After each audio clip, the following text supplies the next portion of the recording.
Hi, my name is Stephanie, and I'm a LEND trainee from Cincinnati, Ohio. Hi, my name is Kamisha. I am a former LEND trainee from Cincinnati, Ohio. I'm also a mother of a child with disabilities. This is Tristan. Hi, my name is Brady from the USAID within Cincinnati Children's Hospital. I'm the Disability Advocacy Coordinator. As a professional working in the disability community, I have seen firsthand the stress that families can be under related to medical expenses for their children.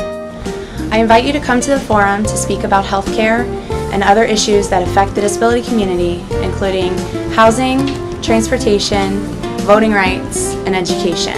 Tristan and I would like to invite President Barack Obama and Governor Mitt Romney to join us at the National Forum on Disabilities Issues on September 28th to discuss issues that affect the disabilities community.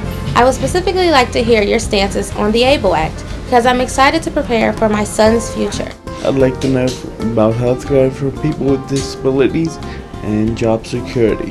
Please join us at the forum on September 28th in Columbus, Ohio. President Obama and Governor Romney, please come to the National Forum on Disability Issues in Columbus, Ohio in September.